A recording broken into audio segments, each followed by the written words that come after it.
I think another name for archaeology could be, let's not forget how we're here. Let's not forget where we came from. The physical connection that we have to past people. I mean, when you're digging, you're literally the first person that has been in that space in maybe hundreds or thousands of years. You know, as an archaeologist, I am a doctor, but my patients are already dead.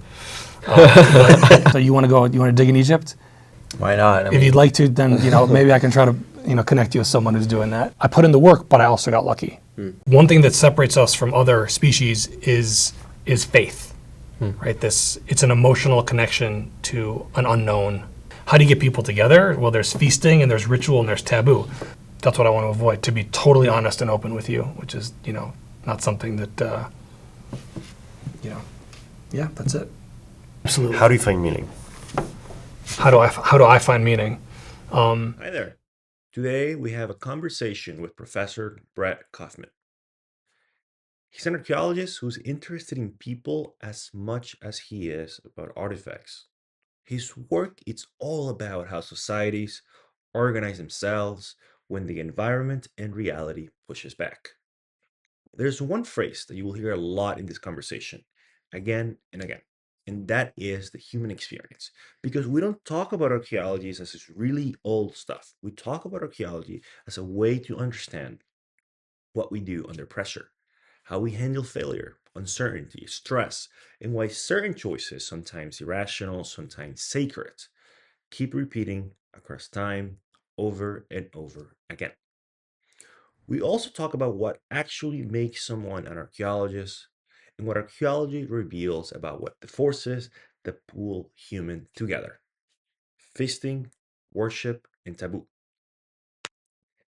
And lastly here, you will learn a lot from Professor Brett Kaufman, not just about archaeology, but also I hope you learn from him as a person. He has a lot to share, and I hope and I know that you will learn a lot about his experience as a human being who has done a lot of archaeology throughout his life.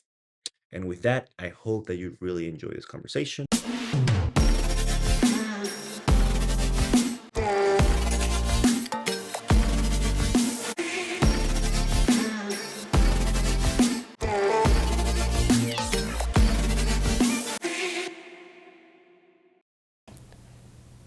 It's kind of hard to count how many languages. There are several languages that are kind of dead languages, so I decipher them. I don't really speak them. Sure. It's Phoenician and Punic, which are part of the Northwest Semitic language family.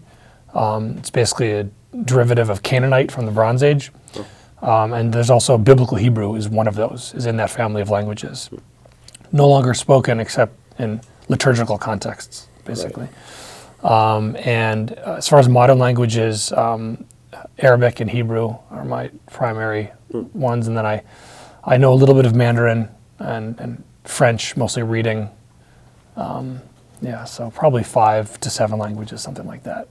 Do most people in your field know many languages?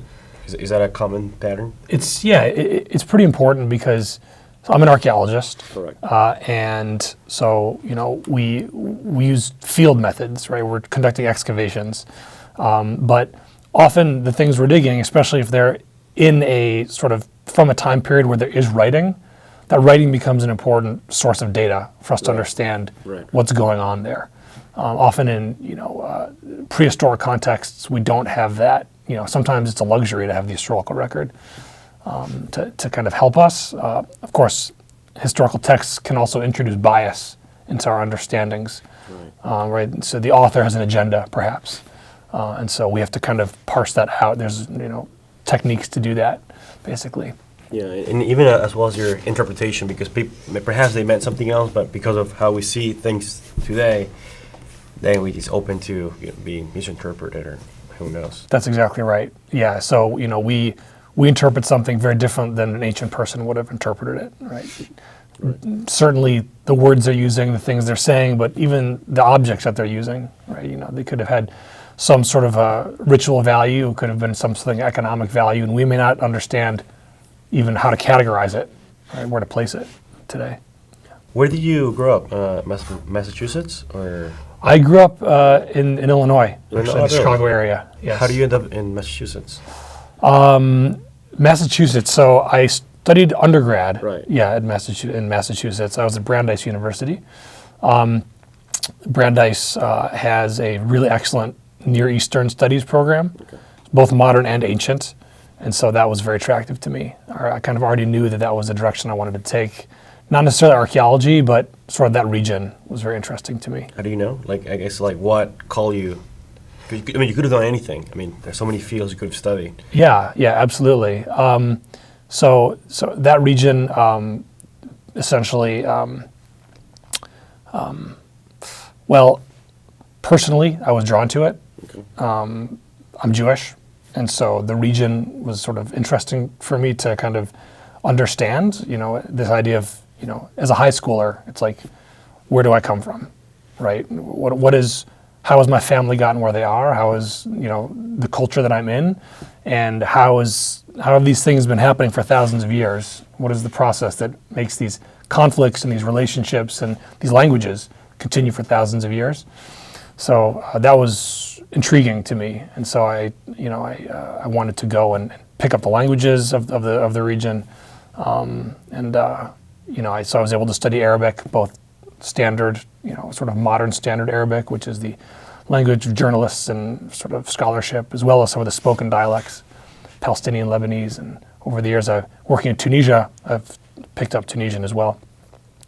I've been all over the place. I also I did my PhD in LA at UCLA, and then I was at Brown for a postdoc back in New England, and lived in New York City for a while, lived in Beijing for a couple of years before I came to U of I.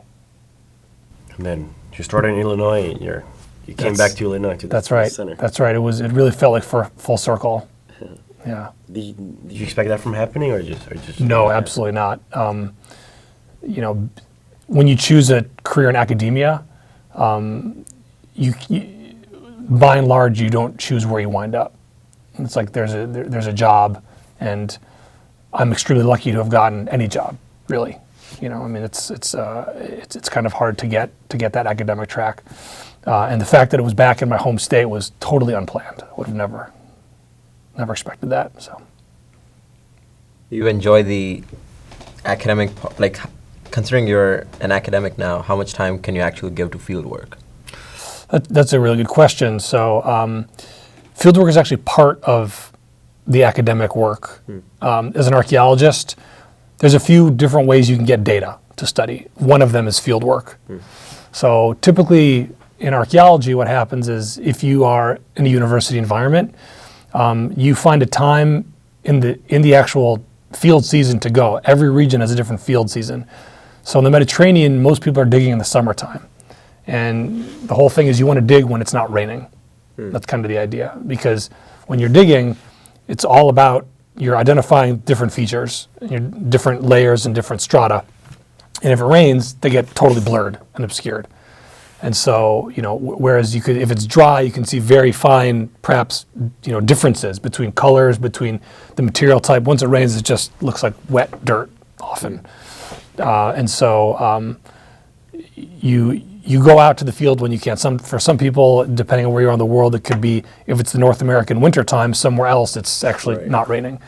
And so it's really part and parcel of it. In the field of archaeology, there are also people that are digging year-round. If they're doing salvage work, if they're doing rescue work, if something's going to be built somewhere and they need to dig to make sure that there are no cultural remains there. So that could be any time of the year as well. So yeah, field work it meshes quite well with the academic setting as well. Go ahead. How does it usually work? So let's say that, someone's building a building and like we need to make sure, or like who decides where and why and how, and then everything after that, like the funding, and then calling the researchers. It's a whole process. Like, yes, how does that whole thing work? It's a great question, and it really depends on where you are. So every country, even in the United States, every state has its own various protocols that there may be slight differences. So for example, in Illinois, there's going to be a big public work, like a highway being constructed. So the Department of Transportation will usually bring in archaeologists In Illinois, it's going to mostly be right here from Champaign-Urbana, the Prairie Research Institute. There's something called ISAS, the Illinois State Archaeological Survey. Okay. So they will do a survey of the area that's going to be disturbed, and they will. A survey basically means they're going to be walking, maybe choosing an arbitrary distance to see if there's anything on the surface that is some sort of cultural remain, cultural heritage, material culture, and then they may even do test pits, right, to see if there is anything underneath. And if they find something, then the project will be halted until often that will be now. Because I'm not directly in that field, my colleagues there may say, no, you got something wrong there, Brett. There's a slight, that's kind of the big picture, basically. And so even what is archaeological depends on the country you're in. There may be a definition, like, for example, here everything before 1700 is archaeological, but after it is not. So it loses some protections. That can be sort of arbitrary in some ways, but that's kind of how it works. There needs to be some sort of a procedure in place. And how do you coordinate with the government, for example, since you're doing most of the work in Middle East, for example? Mm-hmm. How long does that take to even come to an agreement, or why would they allow someone from a foreign institution to dig up something? And how does that logistics and everything work out? So that's a really important question, and the first answer is that there's an ethical issue, which is that you should be partnering with the local scholars as much as you can, an equal partnership. Archaeology has a fairly dark colonial past, where it was often used to kind of justify the presence of a colonial power. So, for example, where I work in Tunisia, it was colonized by the French, and so there is a history there of looking for Roman remains to say, France saw itself as the new Rome. So, therefore, if they can find Roman remains, then they can say, we should be colonizing here because this is our ancient land as well. So those are tricky issues. And so for me and for many archaeologists today, it's very important that you pair up and you partner and you have a conversation with your colleagues, your local, your indigenous colleagues, and say, what do you want to work? What is your research priority, right? And so that's how I began working in Tunisia, pretty much. It was just after the Arab Spring, and I have a very dear friend named Raad Khader, who was at UCLA with me, another graduate student who is a Tunisian anthropologist. And so we said, let's try to get a project going. And so we met with several of his sort of contacts in it's called the Institut National de Patrimoine, which is like the sort of antiquities department, basically, of that country. And we identified a site together, and we identified a sort of research project together. And so it took a while. It took several years. I was interested in working in Tunisia for several years, but eventually that happened. And that gets back to the funding that Juan asked about as well. How do you then fund that? And that can come from a variety of different sources. Sometimes your university can put some money in. Often you will look for outside funding as well. My research has been supported by National Geographic in Tunisia and National Science Foundation as well. And when I was a faculty member in Beijing, I also had a funding from the National Natural Science Foundation of China, which is like the NSF basically of China. And so sometimes the local government too will put in money as well. It's a variety of sources. You can get the state, in the case of the Department of Transportation, we'll put in some money as well for the contract archaeologists that will go out. And how long can a typical project last? How many years do you commit to it? Yeah, it's super variable. So there are programs there's the American School in Athens that has excavations in the Agora there. I don't know how long that's been going on, but it's going on for a very long time. So that's like a permanent field project, essentially. It's like an institutional field project. And you have others as well. There is a Japanese institution in Turkey that has been conducting excavations for decades. Other times, like we did in Tunisia, we dug for 3 seasons, 3 summers. And then we did a couple seasons also of geophysical work. So you're doing surface, ground penetrating radar, study seasons as well. My colleagues continue to dig there as well. And so, it's very variable. So, it can be often, I would say, probably most research projects are like, all right, we have a research question. We want to study something about this ancient people. We want to understand, maybe how did the ancient state get its power? How did they get ancient people to sort of buy into that?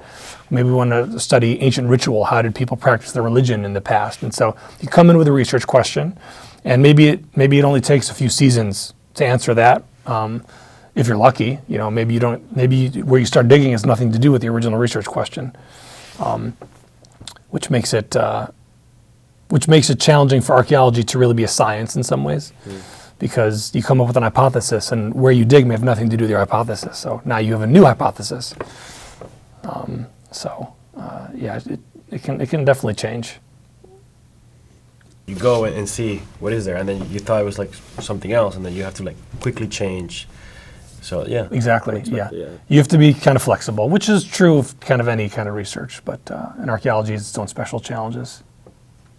I think one of the thing which this raises, like, archaeology is like very cool in itself, just because you're like finding so many new things and like these artifacts and everything. But I'm curious to know how you like earn from archaeology. Like, who are the stakeholders? Like, who's interested in like funding these projects? Why are they funding? Because they're not, because all they're getting back in return is like information and like maybe artifacts, right? And in most cases, I'm assuming the artifacts would have to be given to the government of that region, because it's their history, their heritage, their culture. Right. So it's supposed to be returned to them. But how do you make profit out of this? And do you think archaeology as a field, like looking at the society now, looking at how capitalist everything is becoming, and how people are like choosing majors because they want to earn money, do you think archaeology is slowly dying? So that's a great question. I think probably to start answering that, we should just sort of talk about what is the point of archaeology, right, in some ways. And I think another name for archaeology could be, let's not forget how we're here. Let's not forget where we came from. And so, it's basically the physical connection that we have to past people. I mean, when you're digging, you're literally the first person that has been in that space in maybe hundreds or thousands of years.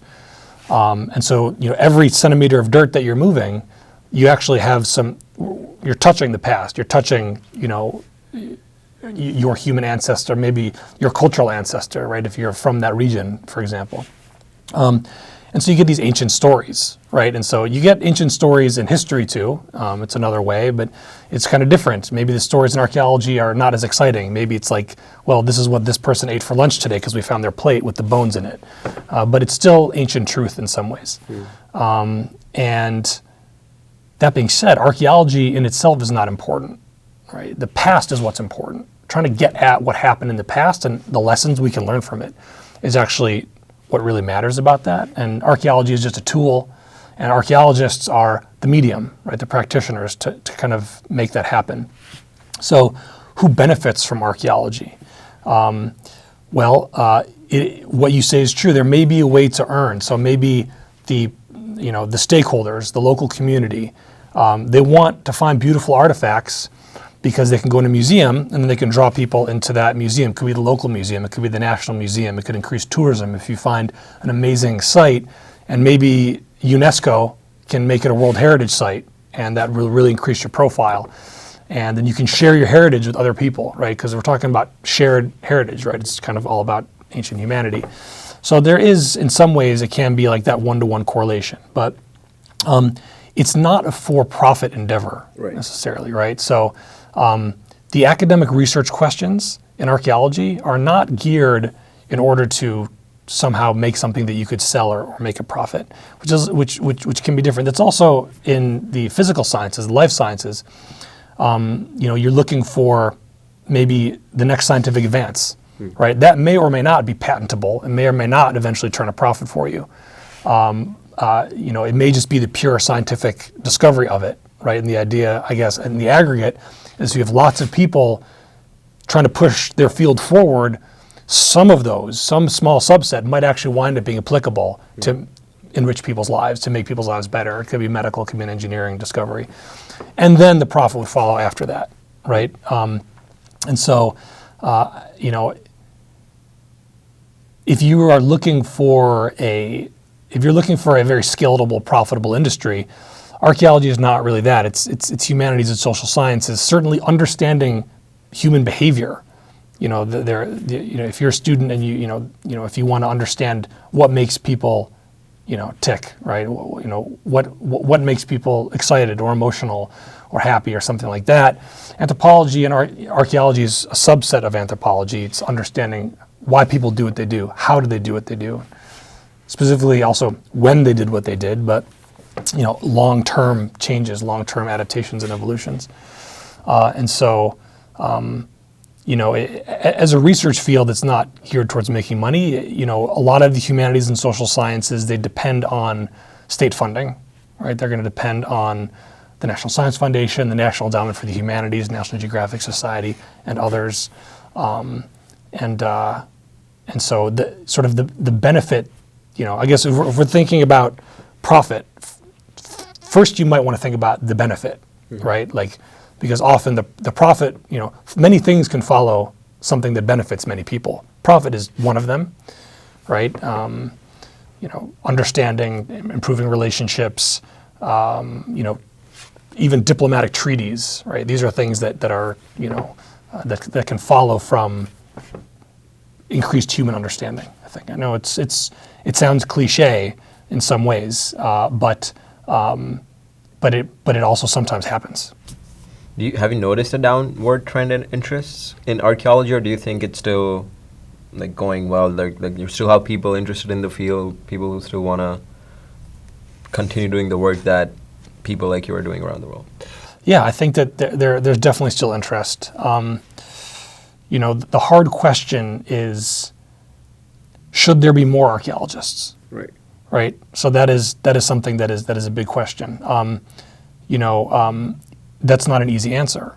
You know, there should be archaeologists, I think. You know, there should be historians, there should be sociologists. You know, having people that are just trying to piece together the human experience in some objective way. So maybe it's scientific, maybe it's a humanistic inquiry kind of way. This is, you know, personally, I believe that's important for society. Doesn't mean that 90% of society should be engaged in that, not necessarily. And so I'm very lucky that I have a job where I can do this stuff. I mean, I love it. It's my passion. I want to see what connects people. I want to see what brings people together, you know, specifically in my context of like the Middle East and North Africa and beyond, right? There's the shared humanity. So the fact that I get to do this day in and day out, and I get paid as a professor to do that, I'm extremely grateful for. But I'm also very lucky, right? There's not a lot of jobs in that field, and there are more people that want the job than get the job. And that's true of a lot of fields, I think. You know, to get the exact job that you want, there's a lot of people probably competing for it. I don't think it just applies to archaeology.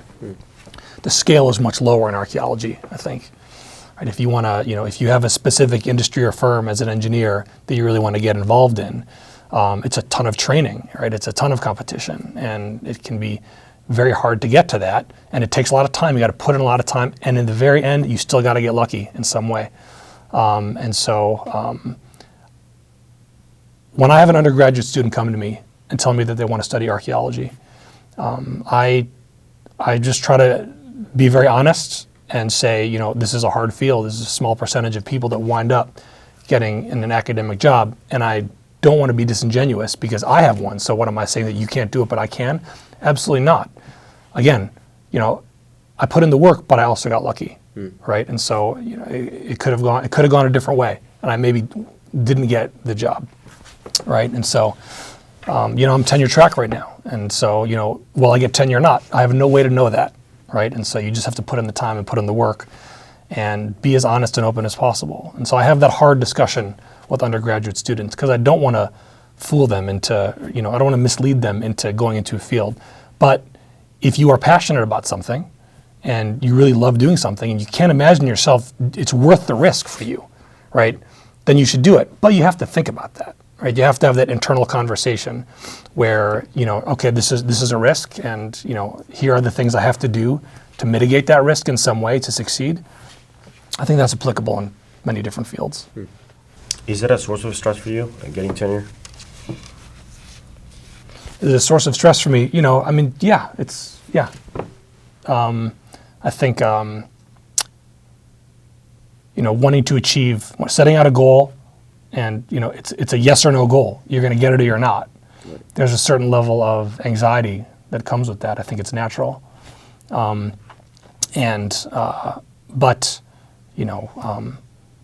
it's something that you have to manage in some way, right? Each person has to find their own way that they do it. Here's the thing though, like I really do love the work. I love the research that I'm doing. And so I just focus on that. That's all I can control. There's an outcome at the end of the process, specifically the sort of bureaucratic administrative tenure process that will eventually have no control over. What I can control is just doing the work, which I happen to love. And so that also helps reduce the stress quite a bit. And as long as you do the work, the outcome will be more or less guaranteed in some way. Bureaucracy and these things, they create in some way the human experience. And you want, like the reason why you're doing archaeology is because you want to learn about the human experience. Yes. Like that's one goal of archaeology. And another thing you said is that first you want to learn about the human experience, and the other thing you want to learn is about what brings people together. Mm-hmm. So what have you learned about the human experience, and what have you learned about what brings people together? Yeah, that's a great question. The first thing that jumps to mind is all the things that tear people apart, unfortunately. I think that what brings people together? I think that there's often this thing with humans where you have like an us versus them kind of situation, right? And what you define as the boundaries between us and them has changed over time. Sometimes it's class. Sometimes it is your sort of inherited title. Sometimes, like in the more, last several hundred years, it's race, right? And so there's all these boundaries that we put up. And these boundaries tend to be socially constructed, right? They're not something that is inherent in anybody, right? There's sort of race and ethnicity. These are social constructs, basically. There is no genetic difference between different races that creates any cognitive. There's no difference in cognitive capacities between races. There's often more variability genetically within a group that we define as a race, and there could be even between two different groups. And so the question then becomes, how do we remove those barriers? How do we bring people together? When you're looking at the ancient Middle East, for example, and you have all of these different groups that are speaking pretty much the same language. The stuff that I research is the ancient Israelites and the Phoenicians, for the most part. These are two different groups that worshiping different gods, a very similar language, but they are, they were very close at times. They had extremely close. They had intermarriage, marriage alliances, like King Ahab of Israel and Princess Jezebel of the Phoenicians. They came together, and today those countries are sort of Lebanon and Israel. And these places now are often in conflict. And in the past, it wasn't always like that. So that is one of my naive fantasies, that archaeology can somehow bridge that in some way. If we can somehow remember that, look, things that are going on today, there is another way to look at them. Maybe it's not going to be the thing that solves it, but if we can understand the history, if we can get people on the same page in some way, then that can bring people together. And I think that very specifically, trade, when people are trading with each other in the past, they're much less likely to engage in conflict. We even see in the archaeological record groups that were in conflict, such as Carthage, which is a Phoenician city, and the Greeks throughout much of the basically 6th and the 5th centuries, 6th, 5th, 4th centuries BC. Even though historically we know there are wars, they're still trading with each other, right? They're still doing that. They're still connected, and so I think that learning other people's languages, trading, diplomacy, marriage alliances, right, intermarriage, all of these things can help us break down the social constructs. And again, it's, these are things that are dreams in some ways, and I wish that it could be more realities. And as an archaeologist, it's not the only goal. I mean, just the idea of preserving the past in some way is another part, right? Just, even if we can't apply it today, keeping this past knowledge of these connections going is something that I see as a responsibility, actually, that comes with the job. But I wish I could answer more. What brings people together? Gosh, if I could answer that for you, then solve the world's problems. yeah, exactly, exactly. The greatest asset to the human experience is, in a way, imagination, which that allows us to create mathematical models, but also social constructs that allow us to either bring ourselves together, but also tear ourselves apart. Yes. And it's interesting because we like this contract, like everything around us is pretty much a social construct. Like how I'm speaking right now, like how you're looking at me, like all these things that they are like social constructs, and you almost have to break those things to break people, like to bring people together. Yeah. And that's like if you had to, like what's the purpose of archaeology? Like that's a very beautiful way to put it. Is like first we learn the social contracts, and then we break them apart so we bring people together. I think that's a good way of putting it. Yeah, definitely. Do you think there are cases where what you have found is like wrong? Like we talked about how archaeology shows these pictures where civilizations used to be united and they used to work better, but have you found cases where it's better now than it was before? Oh, in terms yeah. of how they're organized? Right. I mean, that's a really good question as well. You guys are full of great questions, great comments. I think that we romanticize the past to a certain extent. Right. Right. And so it's like, it used to be easier to do this or that. And I think that, medical advances were not great, right, as compared to today. What we would consider sort of like probably in the United States, hygienic practices are also quite different culturally across space and time. And so, if you had like a simple infection, that could be it before antibiotics, for penicillin. And so, we see that specifically in the transition from sort of hunting and gathering, when people started settling down, became sedentary, they started farming, right? The agricultural revolution in the Neolithic period, right? So we're basically talking about 8,000 to 10,000 years ago, more or less, is when this really begins. You get people that are, all of a sudden, because they're processing flours and cereals, there's more carbohydrate intake and their teeth start to rot. And we see people that are, instead of walking around gathering nuts and berries, all of a sudden they're just spending all day like grinding, wheat into flour, and they get arthritic and stress injuries that start to develop.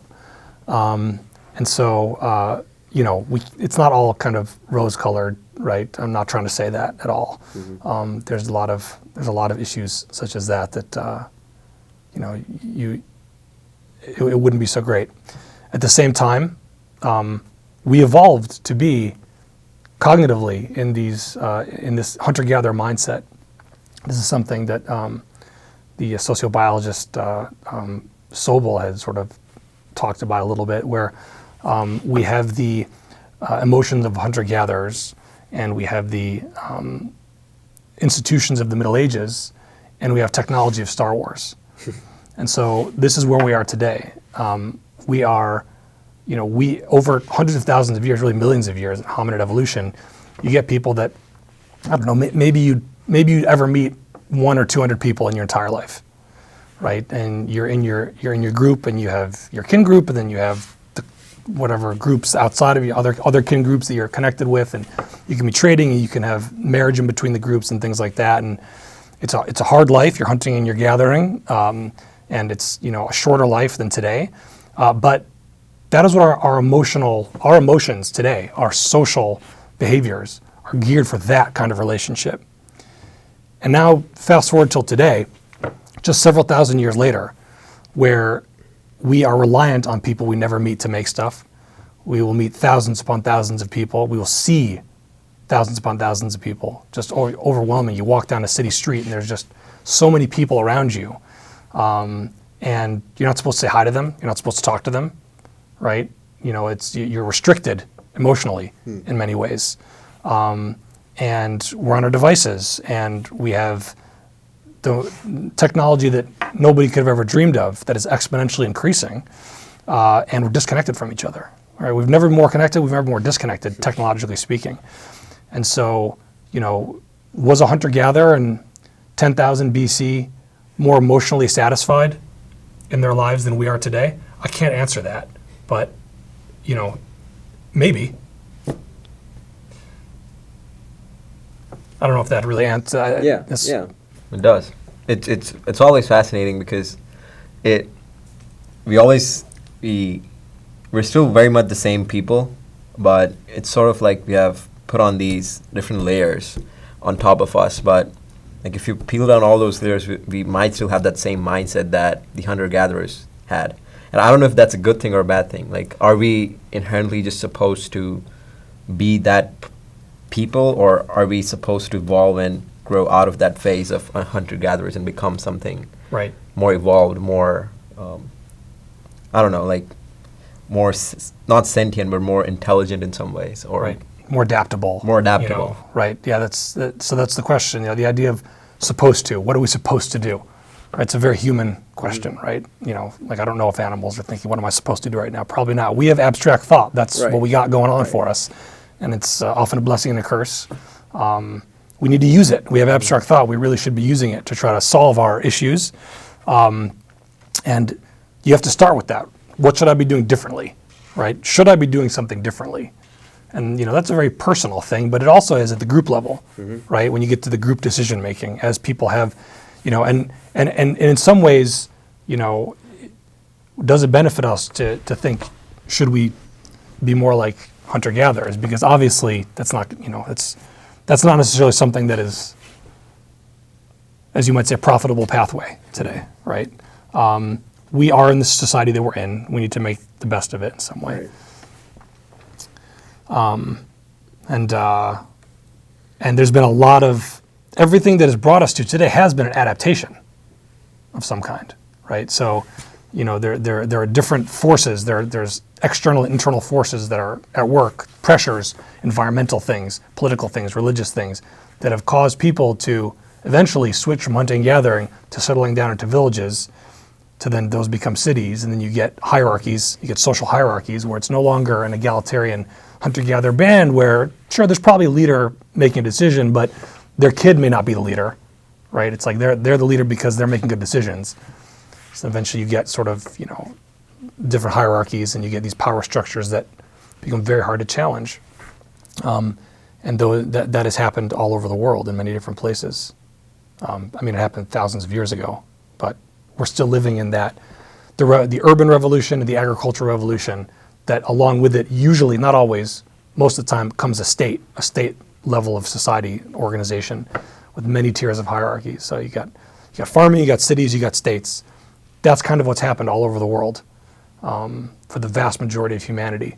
And it happened in some places independently. It didn't happen just once necessarily and then spread everywhere. There's actually a few different regions that we've identified where those archaic or pristine states arose, and then everything else after that's a secondary state, including ours.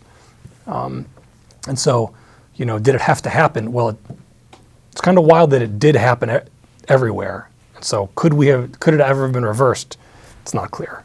Wait, so are you saying that different civilization across the world, they seem to evolve or develop in the same way, even though they weren't connected or didn't have any form of way of communicating with each other? Exactly.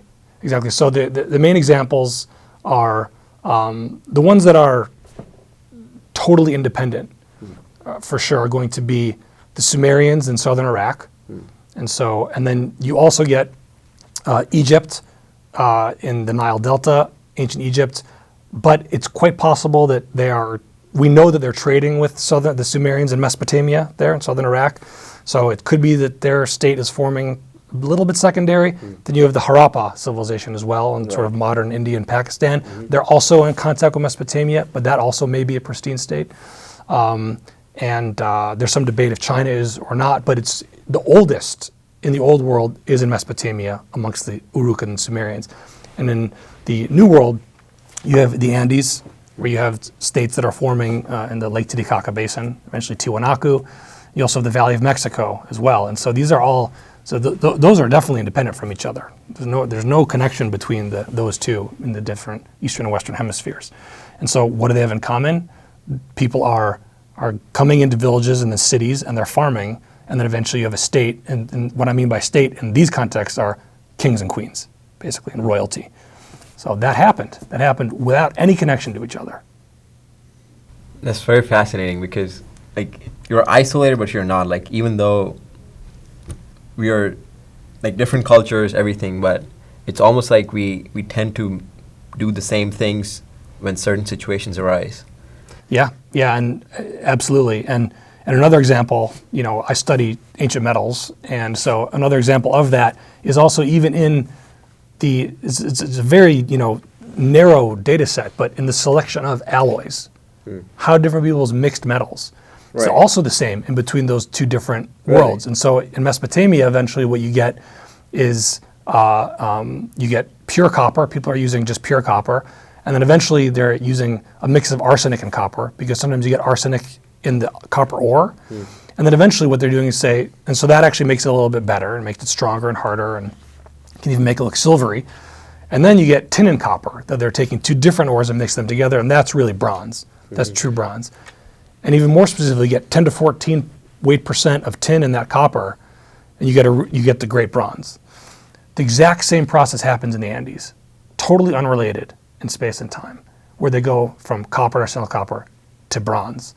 And so what is it about human society and eventually sort of state-level society? It's just of the literally infinite possible alloys you can have. When you're mixing metals, you can do anything. They chose the exact same thing, and they're not connected archaeologically. There's no connection. So is it inherent? Not necessarily. Is there just sort of pathways that work?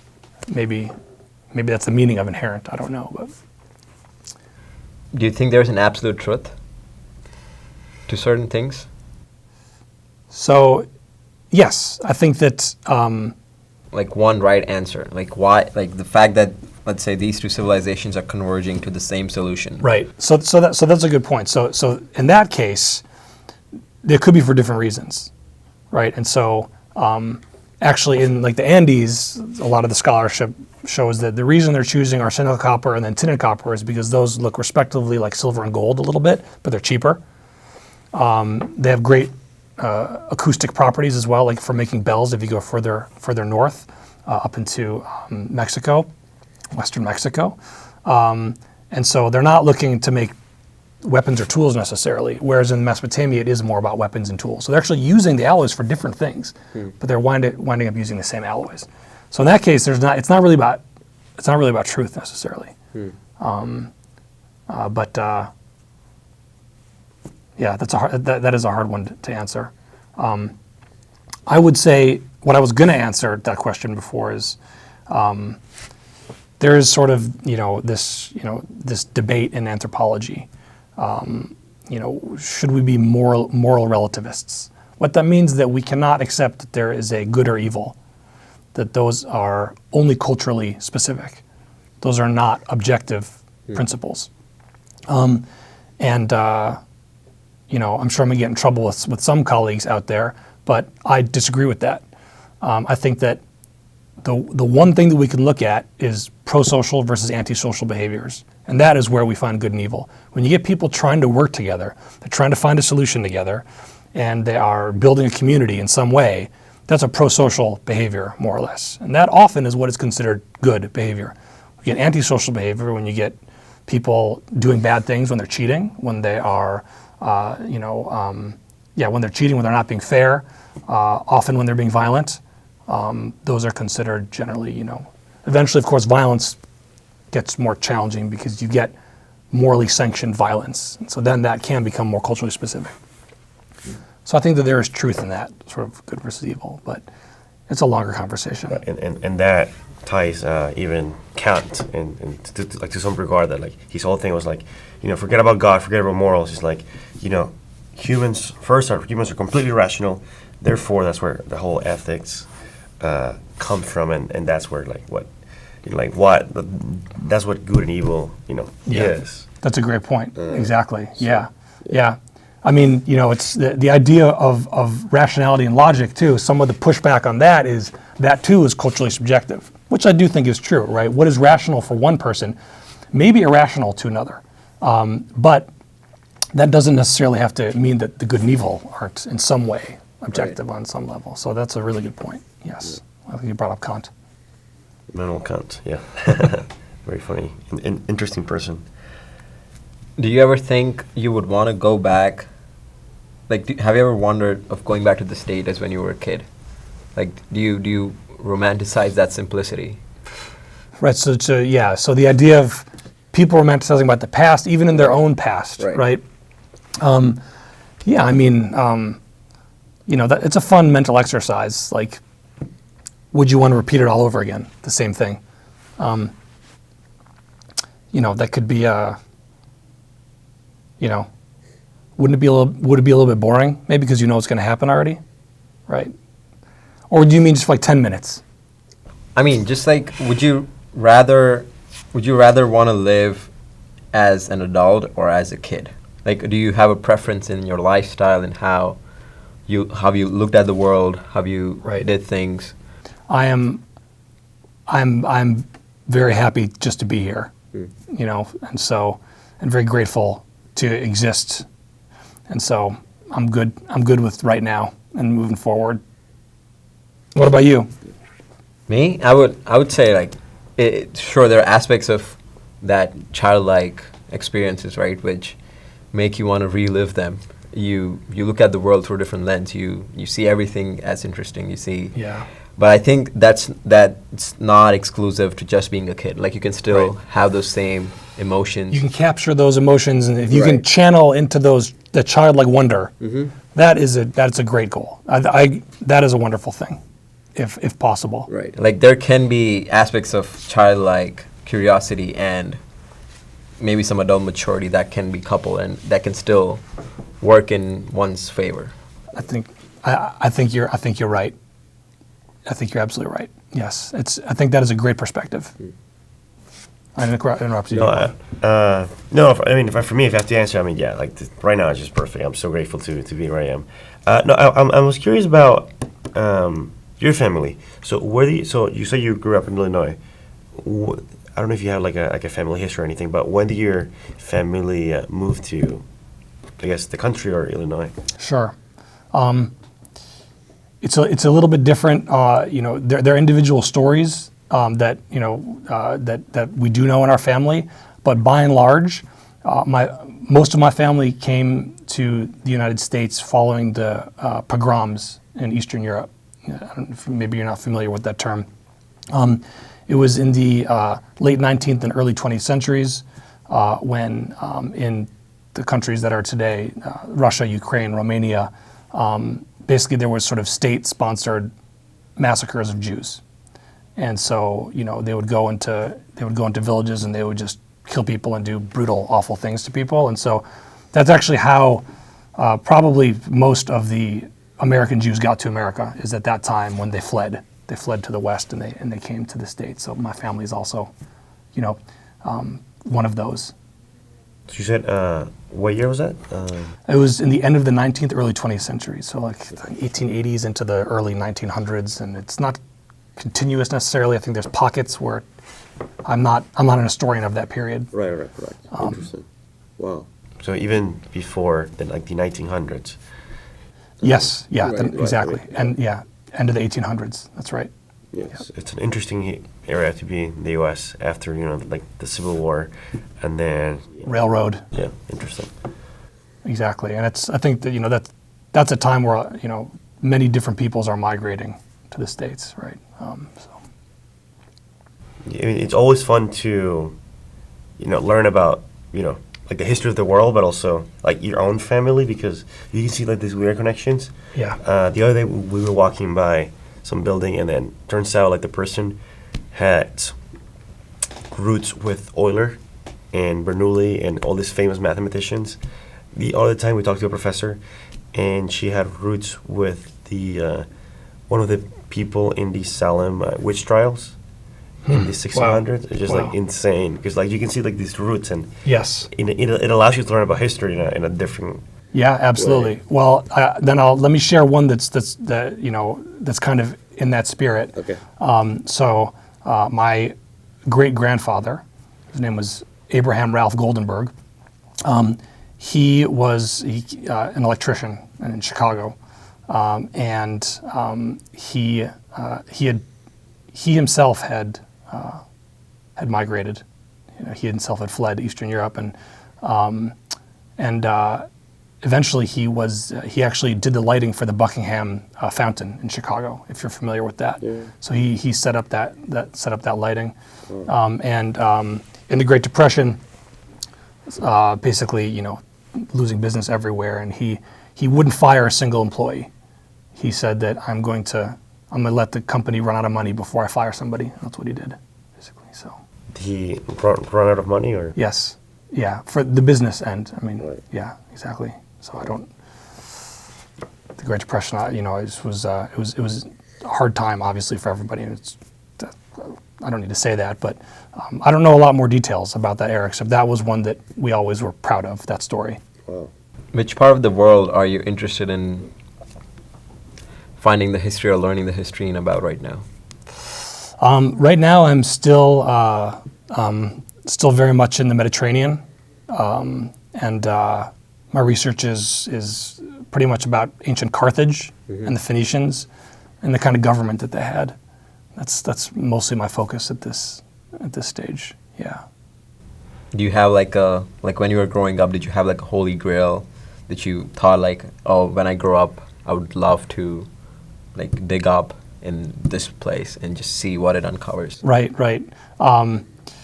Gosh, I mean, I'm not so sure. I mean, I remember learning about what an archaeologist was in the 6th grade, and I thought it was just super cool. And then soon after, I was like, I want to be an archaeologist. And then soon after, I moved on. There were several things like that, but I came back to it eventually, obviously. But was there a single place as a kid? I wish I could say yes, but not really. Like No. for me, it was there was a phase in my life when I was a kid that I wanted to be an archaeologist. Okay. Like I would watch a lot of Nat Geo Uh-huh. with my grandfather, and we would watch the like show on Egypt. So there'd be a lot of like mummies that they would uncover, and that just fascinated me. Absolutely. A lot. So like for me, it was like the entire Egyptian civilization that like got me interested in. For sure, yeah, it's totally fascinating. I mean, there's so much going on there, and there's sensational finds, and in part because it is so dry and arid. Once you leave the Nile Delta, you just basically get a few hundred feet out into the desert, and it's super dry, and so the preservation of mummies and of artifacts is outstanding, and so it's sort of an accident of history. Although maybe they knew that the preservation would be better if they buried in the desert. I'm not sure. But yes, Egypt is amazing. So you want to go? You want to dig in Egypt? Why not? If you'd like to, then maybe I can try to connect you with someone who's doing that. Really? Yeah, absolutely. I have colleagues that work there. I'd love to talk to them. Yeah. Maybe this summer. Have you ever like dig up in your own yard, your own backyard? I have not done that. It gets down to the issue of almost of an ethical question. I would want to if I did it, I would want to do it as a scientist, not as a private person. And so, if I, for example, were to go into my backyard today and dig, I would actually want to consult with some native tribes, indigenous tribes first, and see is this something that they'd be interested in. And so, I have not done that, but it gets back to your questions of how would you go about finding partners and getting money and doing it properly.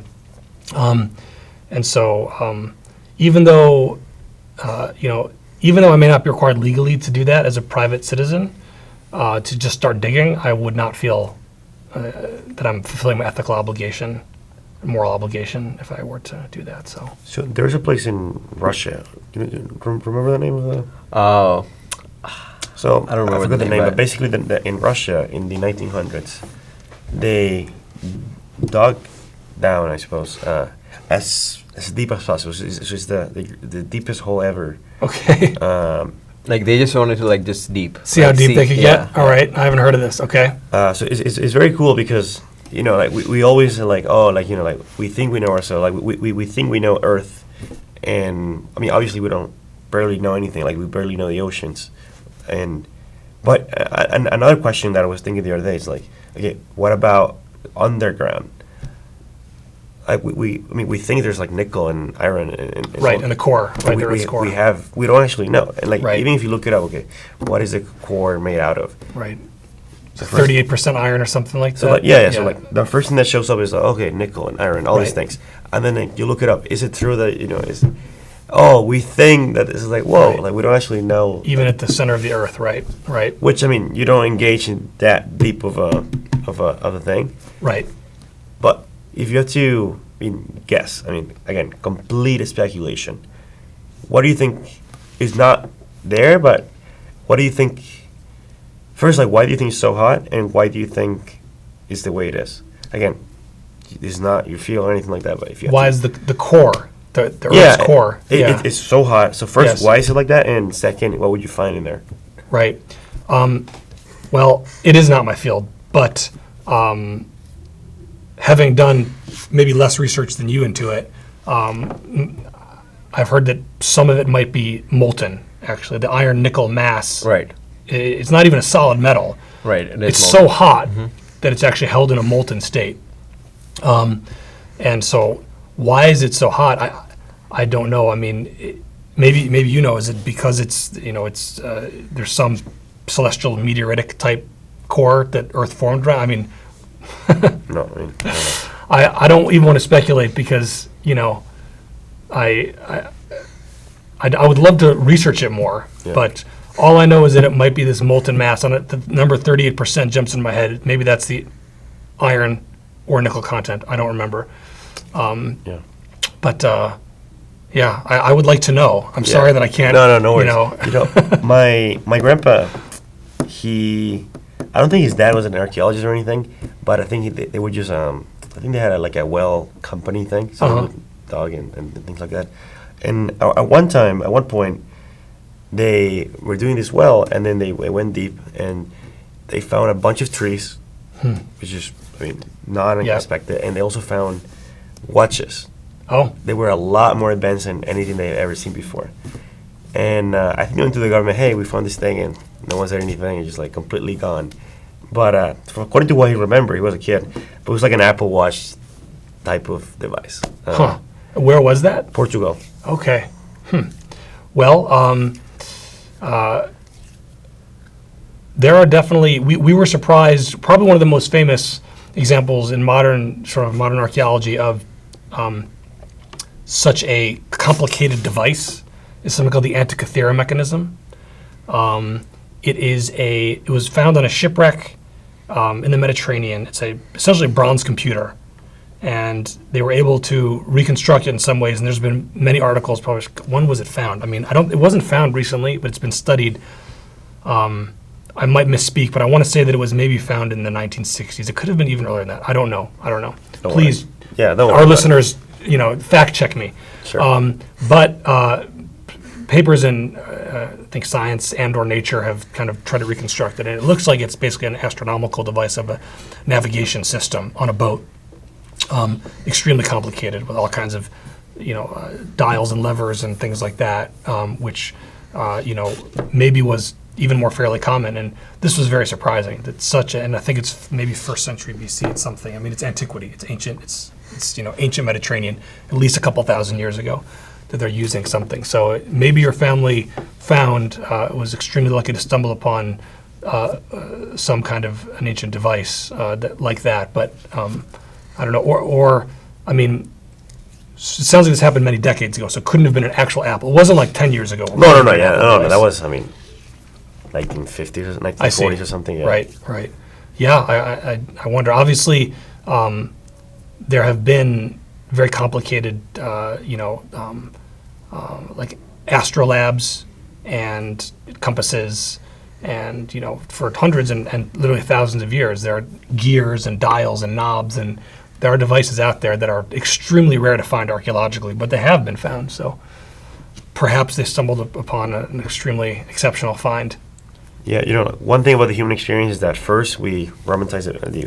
We think the past is better, and then the other thing that we think of usually is that we think the past was less advanced, and we seem to have cues that sometimes that's not really the case. Right. And in one case is obviously engineering, like the hydraulics and the pyramids, and we have all these cues that perhaps that's not usually how things are. Right. And a lot of the time we just forget. Like we have no idea how the pyramids are built. Right. And even some of the Roman hydraulics and no idea how they did that thing. Yeah, and wood steel, Damascus steel is another example. It's a steel technology that we cannot recreate today. It's a lost technology.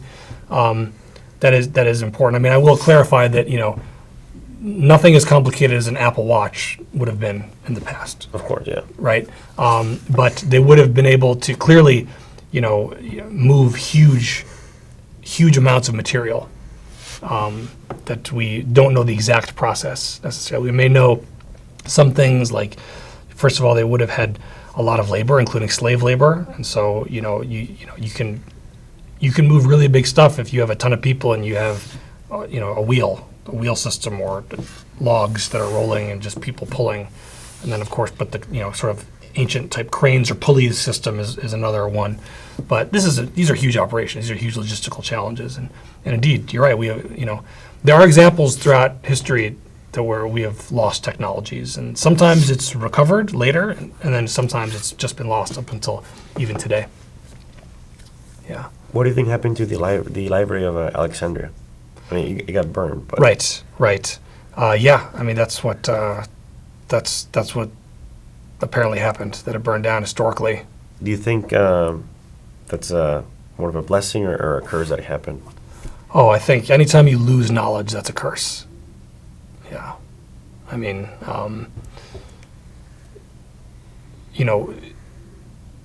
people can take knowledge and do bad things with it, but that is not an argument for not preserving knowledge, in my opinion. Yeah. You have to find other ways to stop those people. Why do you think it was it seems like maybe you think it might have been not such an easy answer. Well, I think it's really easy to say, okay, perfect. It was, of course, having knowledge equals more, being able to do more things. And that's generally true.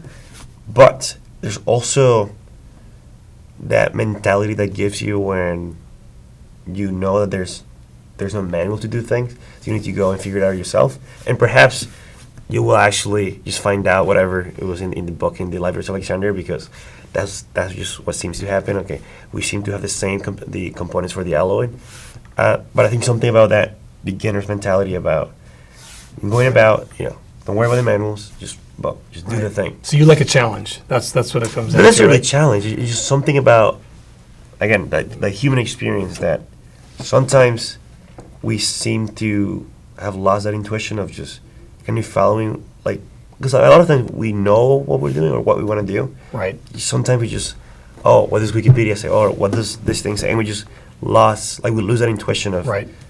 first doing I see what you're saying, yes. what went through life, but also it seems to be like some people have that intuition to just build things in some way or so on. Yeah. So that's why. Yeah. No, I think that is true. I mean, it's like using a calculator or writing something out full hand, right? Writing out an equation, right? And so, obviously, some students are trained first to do math before they use the calculator, right? Just so they get the principles. So there is, I totally see what you're saying. There is the balance to be struck between, just being given everything on a platter or versus having to figure it out yourself, I think. And so, yeah, innovation is probably reduced if the answers are too easily ready available, perhaps. Right. It's true. When you look at the archaeology of, let's say, Greece and Rome, and perhaps you could include the Ottoman Empire somewhere in there. Like we see these vast amounts of, like structures and things, and running around and colonizing things. Is there a story that that that highlights, or that it's important for you, like that you usually come back and remember? I think that so maybe I will give a critical answer and then a positive answer after that. The critical answer about that is Greco-Roman antiquity it is wonderful. It is fantastic. It in some ways has been misappropriated by today. How we receive the past is an issue, and because modern Euro-American societies have been, they see themselves as the heirs, the ancestors of the Greco-Roman approach. So that, like I mentioned before, it's like, okay, well, then we can colonize and we can be an empire too, because that's what our past is and we have the right to do that. That even gets to archaeology, which is why we know so much about the ancient Greece and Rome, because there's been so many excavations. So there are many other past groups around the world that simply have not received the research funding or the resources to uncover those monuments, that we might know more about them, right? So that's one thing. That's my critical answer, which is we need to keep in mind that Greece and Rome is we could talk so much about amazing things that came out of Greece and Rome, and I would love to, but we also have to remember there's a reason that we know what we know. On the other hand, I guess one nice thing that I can think of is how the Romans went about colonizing people. So often it was war and violence and just taking land, holding territorial land. But other times they were not so into forcing people to change their religions when they colonized a group. They actually had a different strategy, which is called syncretism. Syncretism is when you say, hey, we have this one God and you have a God, and that God looks pretty similar to ours. Guess what? That's the same God. So you don't have to stop worshiping your God at all, actually. You can keep on worshiping all your gods and deities, and maybe we'll even help you rebuild the shrines and the temples for them, because that's like how they wanted to ingratiate themselves. And so there was a way they actually tried to bring people in without forcing them to start worshiping like the Roman state gods, for example, Jupiter, Juno, and Minerva. They said, hey, look, it's all this, you have same God, different name, same goddess, different name. So I think that's a nicer way maybe of ruling people under your control or occupation than to say you need to, you got to stop worshiping what you're doing. That is wrong. It's the wrong God. You're doing it wrong, right? You're doing your worship wrong. You got to take ours now, which is unfortunately probably you guys and our listeners could think of many examples where that's been true in modern and historical times. I mean, even I'm gonna say the name wrong, but Byzantine. I forgot. Byzantine, yeah. Mm-hmm. Yeah, so he just changed everything to Catholicism because he didn't want to have. People are not sure, but he changed the whole Roman Empire to be Catholic because like, during that time, if he didn't, then that would have caused trouble or whatever. Well, it's maybe Theodosian who brought Christianity as an official religion to the Roman Empire. There's like that. Constantine, yes. Constantine introduced Christianity to the Roman Empire, absolutely. But he wasn't forcing people. He did appropriate certain temple treasuries of other deities, and he brought them into the church. But at that time, just to keep let's stay culturally relative in this situation. Christians were widely persecuted as well under the Roman Empire until Constantine, and so in some ways he actually, so I'm not, I don't want to be overly critical of that process. But there also, of course, were fallouts from that where you have anti-Semitism then increased as well. The Roman Empire was notoriously anti-Semitic in many ways against Jews, and you have the historical roots of that going on as well. But that's So this is one thing I teach in class, actually, early Christianity in some of my classes. So whatever I've said here is a very brief answer, but It's very fascinating to me that the concept of God or a higher being seems to emerge in all of these civilizations as well. Why do you think that is? Like, why do us humans tend to like look for an answer for the things that are happening to us and always associate with some right. higher being? Like, why do you think the concept Yeah. of God emerges Yeah. across societies? It's a wonderful question, and I think that the way I see it, and I'm not a psychologist, and I'm not an expert in the evolution of Homo sapien cognition, but it seems to me that one thing that separates us from other species is faith. Right, it's an emotional connection to an unknown, right? And we've sought to explain that unknown, and that results in several different gods and goddesses and different deities that people have that people choose to worship, basically. And so faith seems to be an innate human characteristic. Religion is the way that sort of elites they've used religion to exploit that faith, to get people to do things. And so often this gets back to our discussion before about the development of hierarchy. And eventually you get people that are in charge, and a lot of people are, there's ancestor veneration. They're worshiping their ancestors, right? They may be buried under their house. They're worshiping something in their house, small groups, and the state needs to bring people out of their house and get them worshiping all together in a big temple or plaza or something, so that then they can feel part of the community. And then, hey, if we're, by the way, this king, actually the deity chose this guy, right? So that's the new belief. And so maybe the king becomes a god, right? Becomes very common as well across state level societies. And so then the people they're brought into community, they're worshiping together. This is something that the archaeologist Charles Stanish has talked about. How do you get people together? Well, there's feasting and there's ritual and there's taboo. So, hey, let's worship together. We're gonna have a big feast and there's gonna be alcohol, and let's do the ritual together, and you're in charge of the incense and you're in charge of making sure everyone goes in there so people are part of it. And then there's the taboo. If you don't do it, you're gonna be in trouble, right? There's gonna be both divine and human punishment for it. That is kind of how people have been brought together. And so, organized religion is the sort of institutionalization of faith. That's essentially how an archaeologist like me and other archaeologists would answer that question. That's a really good way of looking at it. Institutionalization of faith. And I'm not saying, for many people there's meaning. I'm not criticizing it. I'm just trying to explain it in archaeological and anthropological and historical terms, right? And the same with Constantine, right? We see Constantine as an emperor who makes Christianity one of his main things. So like Augustus, the Roman emperor, it was Apollo. That was his main god.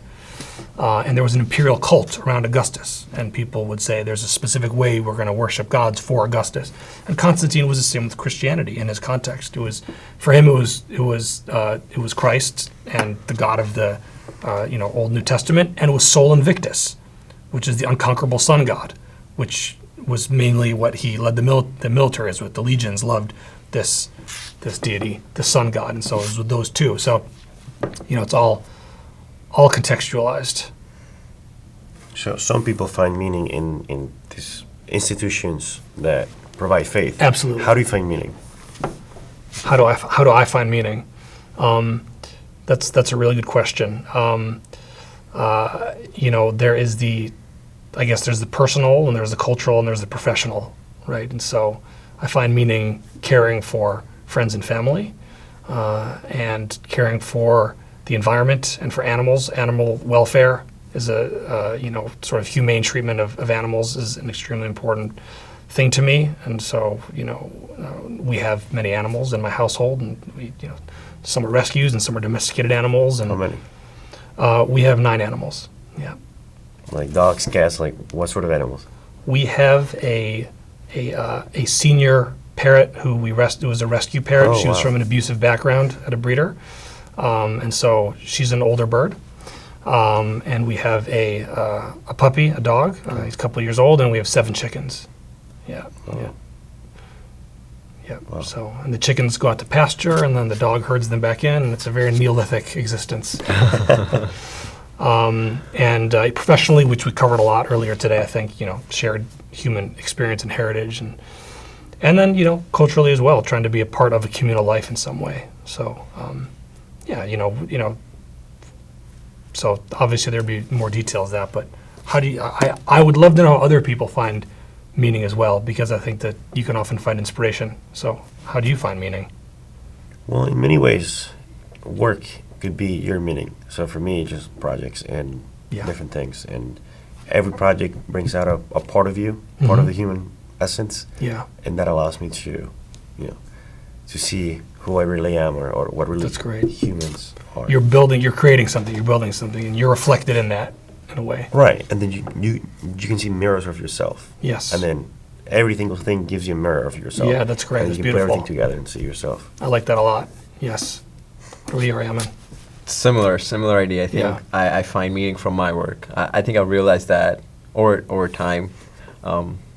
Like I don't know if it's a good thing or a bad thing, but I cannot just like sit and do nothing. Like I feel like there are always things that I want to do, Yeah. and I think I derive meaning from those things that I do. Like this talk show, for example, like it gives you certain meaning. It tells you so much about yourself and the kind of things that you appreciate in life, the kind of things that you want to do Yeah. or continue doing. So That's great. Exactly. The questions that you ask, right?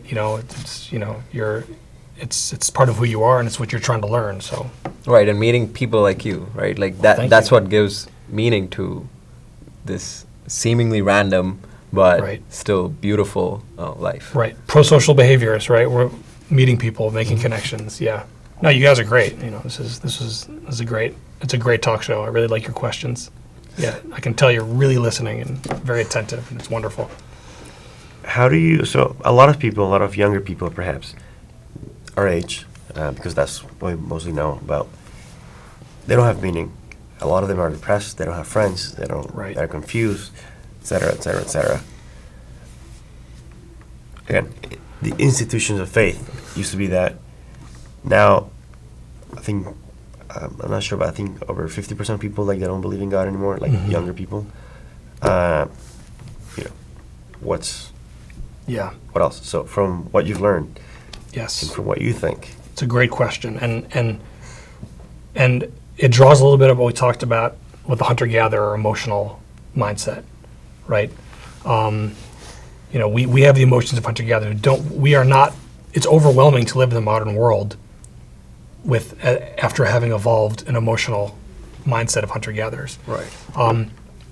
I think that one of the answers to that is community. I think that in the United States, for better or for worse, we have and there's been a lot of good for this too, right? We have this idea of the rugged individualist, right? You make your own way, right?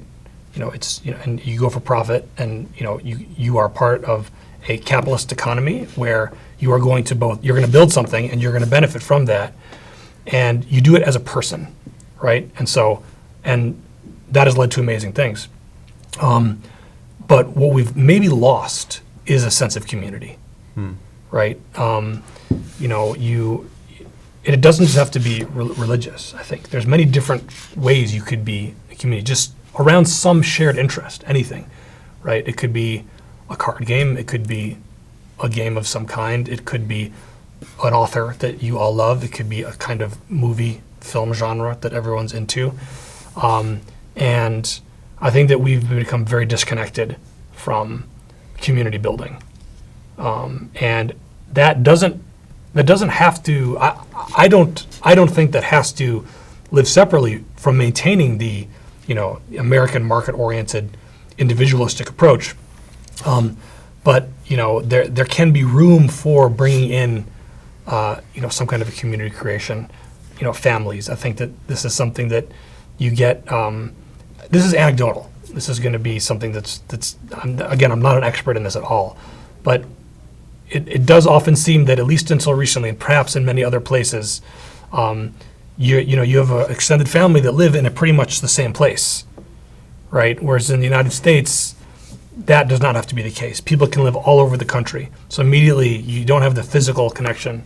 You can talk on the phone, you can write a letter, you can write an email. But you lose something maybe in that.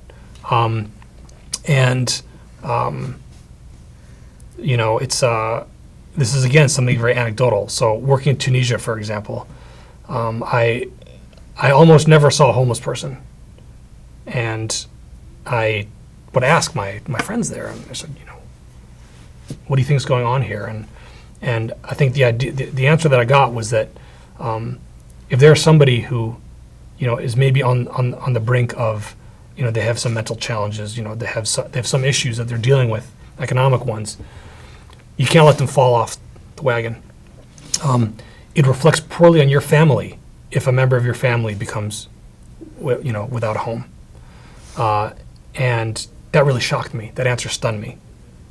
Like in the United States, obviously we don't have that necessarily, right? Like, it's almost like you got to distance yourself, perhaps, right? You want to ignore it. And it's like, no, I'm doing my own life. I'm doing my own way, and I can't be responsible for anybody else. And I think that being responsible for other people brings wonderful, warm, loving feelings, and it makes you. It can decrease depression maybe. And again, I'm not a psychologist. I'm totally unqualified to answer this question at all. But I'm just speaking personally right now, From and the anecdotally. human experience. From the human experience, yeah. From the living human experience, which again, I'm not a necessarily professional. Well, As long as you're a human, you're living, I think That's you're true. qualified to talk about human that's right. experience. I like to say that as an archaeologist, I am a doctor, but my patients are already dead. But we still use ethnographies and studying living people as well to understand things. So yeah. Of course. No, but the thing about responsibility is true. I mean, I wrote a book about optimism in some study there that I read about was that women, they seem to be a lot more. They seem to suffer. Women with kids, they seem to have a lot less deal with like depression and all these things, because when they have kids, they get a sense of meaning immediately, but also they have that responsibility for the next 20 years, but also it's a lifetime thing that you get, which is. That's very interesting. Yes, I remember you wrote that. I would say, I'm sure that's true in many cases, but to push back on it a little bit, there's an anthropologist named Sarah Blaffer Hardy. She wrote a book called Mother Nature, in which she explores the idea of innate motherhood, and perhaps some of our concepts are rather Victorian about women and motherhood. Sure. And maybe it's not always the same for every individual. So that is true. At the same time, I agree with the concept that compassion is not weakness, right? I think that the idea that we can be compassionate and responsible take responsibility for someone else other than ourselves is actually at this point in our American society, it's almost strength to do that, because there is such a focus on the individual. But feel free to argue with me. No, I mean, it just, that's a human experience. Yeah. I mean, it's so complex, so complicated, and yet so simple. But as you said, family. I'm not disagreeing with the concept that. I'm not disagreeing with the concept that family can bring you great joy. Of course. Yeah. I was just. The specific example of motherhood was that I was just. Of course. Yeah. Yeah. There's also this Italian community in some Pennsylvania state, and so these people seem to be living for a lot longer than usual, and they're not eating better than other people. I mean, they seem to be eating a lot of pizza and pasta and all these things, and people were confused. Why is this happening? And what they realized was that they seemed to be, every day after work, they would go to their grandparents, and they all lived together, and they would just chat, and they were never really alone. They're always chatting with people and just having that community. It's the community. Yep. And that. It's a great case study. Yeah, I wasn't familiar with it, but that's. Yeah.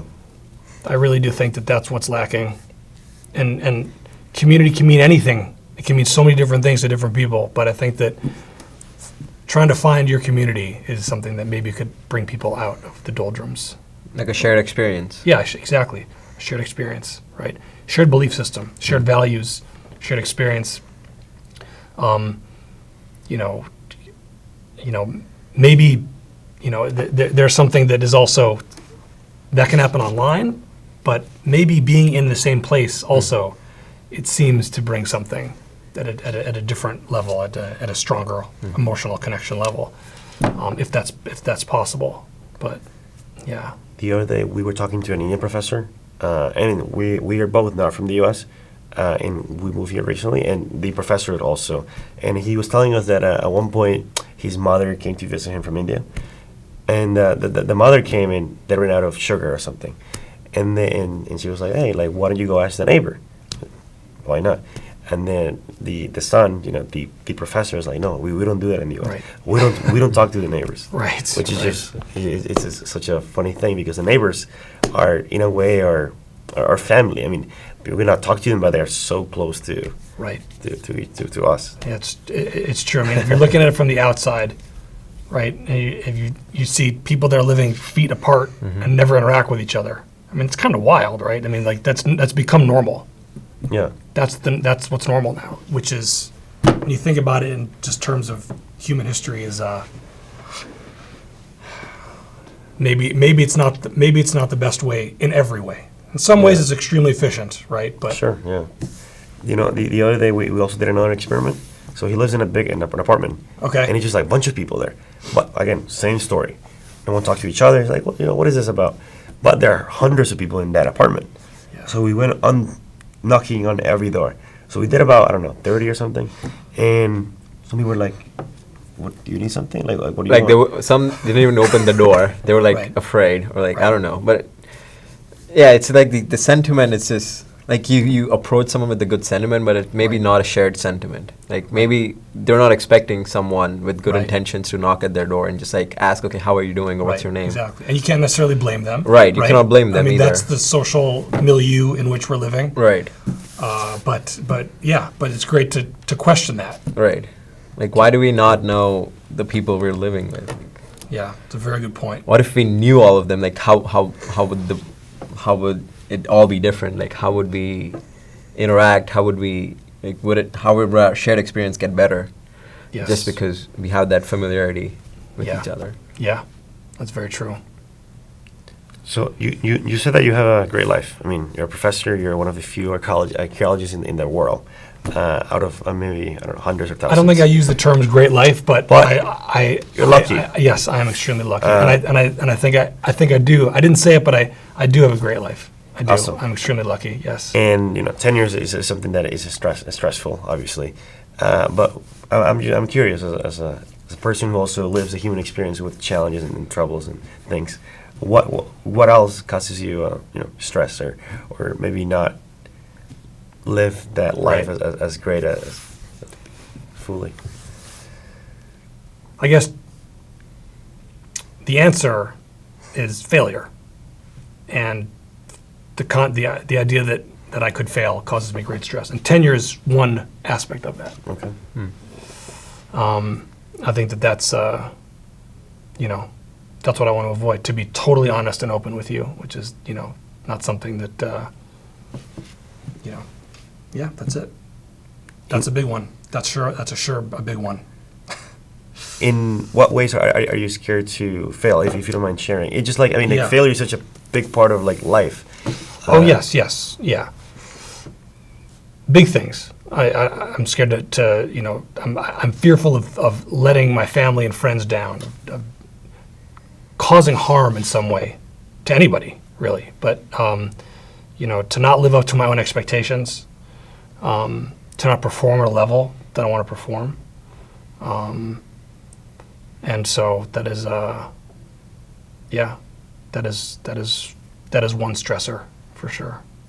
And I agree.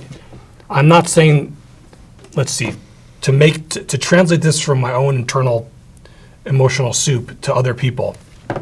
I'm not saying they shouldn't try, right? Failure and rejection is it's a very, very valuable skill to be able to overcome those things. Yeah, and I've worked on that for myself as well. But but there are still things that doesn't mean that just because you can overcome you can develop a skill to jump from failure or rejection to the next opportunity, doesn't mean that the concern of failing goes away. It's always there. I think it is. It's always there. Do you have a favorite failure of yours? Favorite failure of mine? Oh gosh. Not on my feet right now. Not thinking on my feet. So you've never failed. No, I've definitely failed. I've definitely failed. Maybe I've tucked them way down deep inside to not pull them up all the time, and I'd have to think a little bit more. I've definitely failed. I've been rejected from things. Does anything comes to mind, like when you hear the word failure? Okay, maybe I'm going to try to diffuse it with a funny thing then. Sure. All right. Sure. I was on the academic job market, and I received a rejection letter. And, sometimes you never hear back from an employer. You apply and you never hear back, Yeah. right? And sometimes they want to let you know that at least, it's almost a courtesy at this point to even let you know you didn't get the job. But I got this thing back, and it was for a postdoc, a very broad call for like all fields of a postdoc, right? And it basically said, just to let you know, we had 900 applicants, and we've decided to move ahead with the top 300. And we're sorry to tell you that you didn't make that. Maybe that's too much information, right?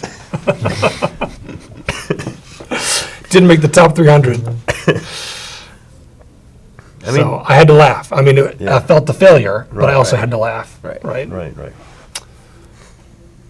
Does that count? A little bit. That's not really a failure. I mean, you apply. Right. It was a rejection. It just happens to. Right. That's true. It's just part of the human experience. Absolutely. Absolutely. Yeah. I think there's some quote aphorism out there. Maybe I heard it attributed to Winston Churchill. I don't know if it's true, but the idea of success is basically the ability to jump from failure to failure and not stop. Right? Maybe you've heard that before.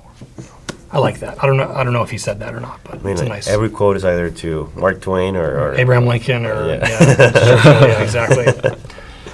What advice you have for someone in high school or college about how to live a life that they can fully grasp the human experience? Do not listen to bullies. Do not listen to someone when they tell you can't do it. That's not up for them to say. That's for you to decide if you can or cannot do something. Life is just my life has been a series of people telling me that I couldn't do things, right? And so you just, thank you for your feedback. That's what you can say to them. Thank you for your feedback, right? Don't take it deep. You're going to feel it. You're always going to feel it. I'm not saying don't have the emotions. Don't be upset about it. But just don't let that dissuade you necessarily. All you can do is put in the work and then see what comes out. And you can't control the outcome. But you definitely won't get anywhere if you let everybody tell you that you can't do something. Ignore bullies. Who comes to mind as someone who told you, no, you cannot do X thing? Well, we won't name any names. Sure. I don't even know some of their names.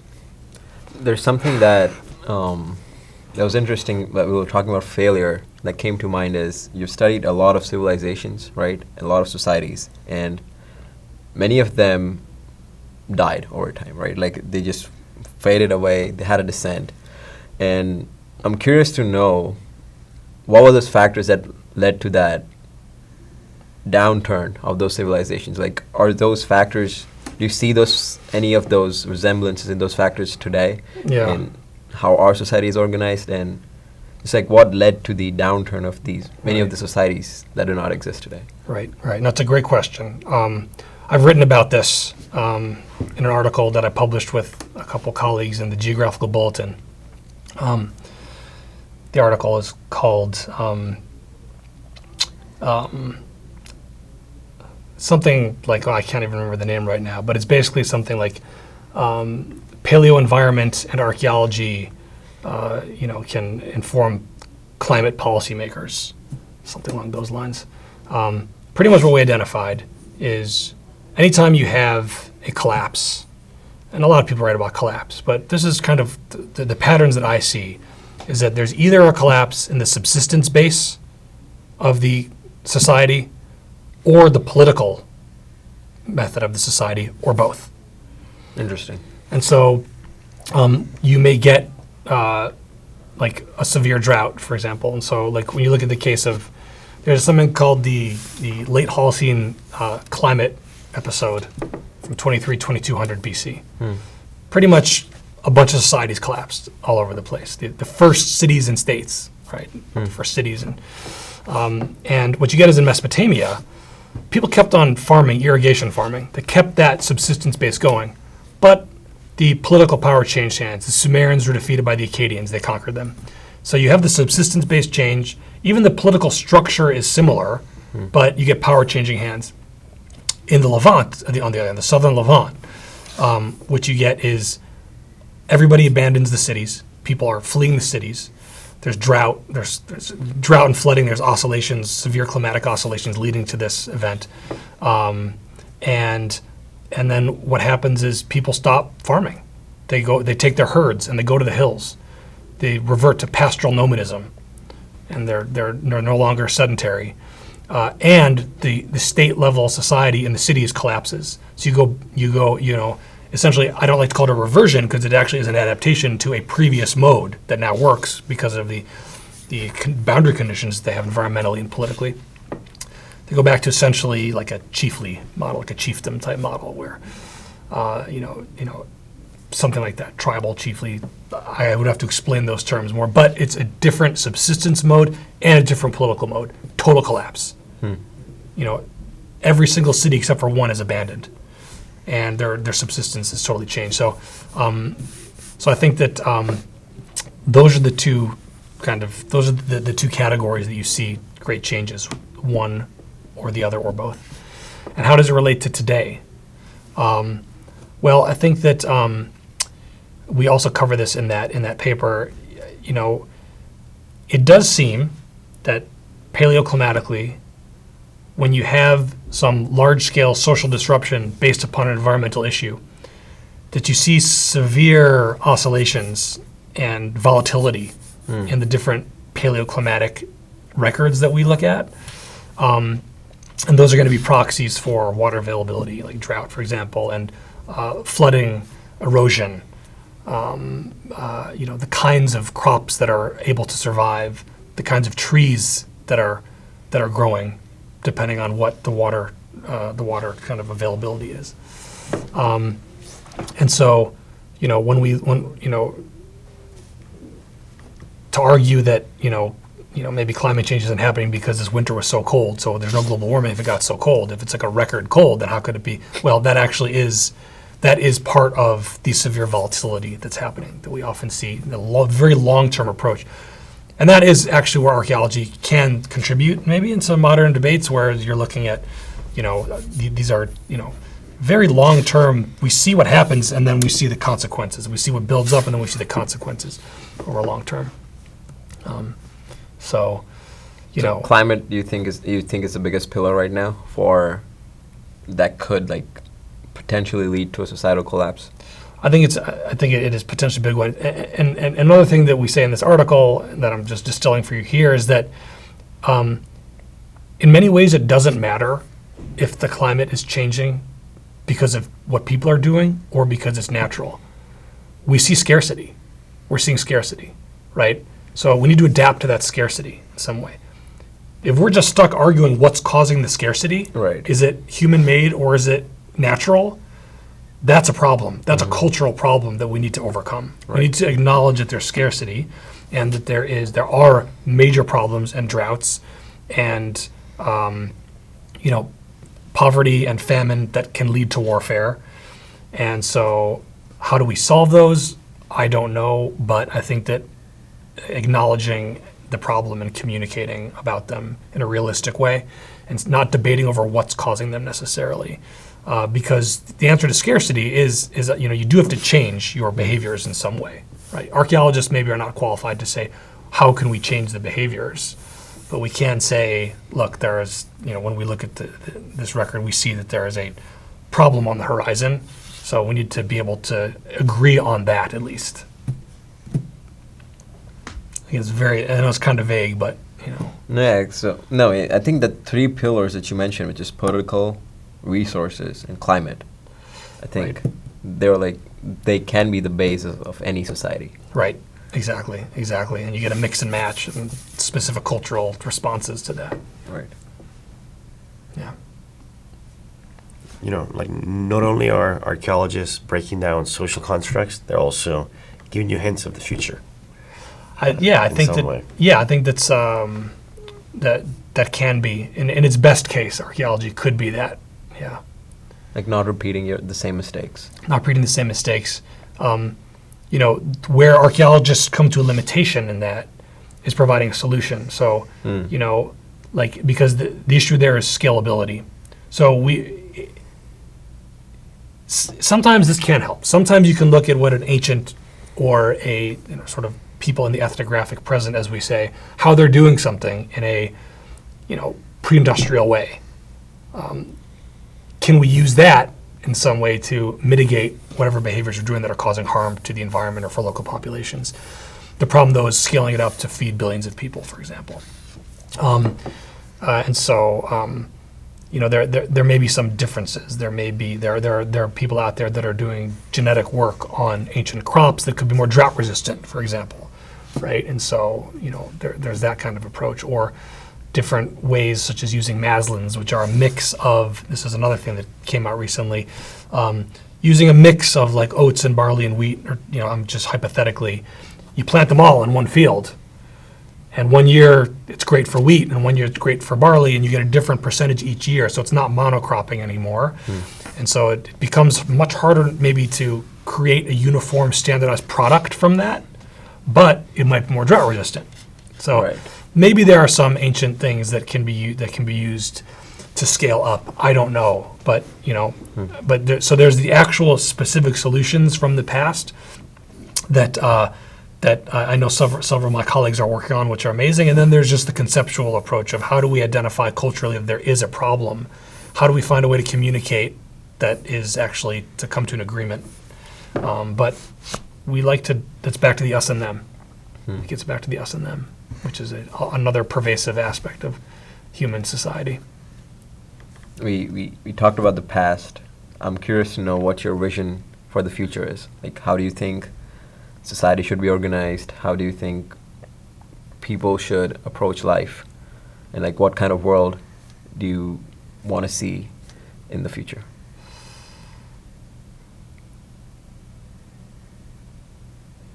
With this answer, it's like, or with this question, there's like what you would wish to be, and then there's what you think is possible within the parameters and boundary conditions of reality. And so, if everybody strived for the wishing and for what the vision and what could possibly be, if everybody had that mindset, then perhaps we could get closer to that. Right. And so, I think that's actually my wish, that more people would approach to think, let's identify, everyone has their own walls that we don't want to think beyond. Let's identify our own walls. Let's ask ourselves, where don't I like to get pushed beyond? Where do I start feeling uncomfortable? And then allow yourself to go into that space. And then you might be a lot more open to talking to all kinds of different people you never have talked to before.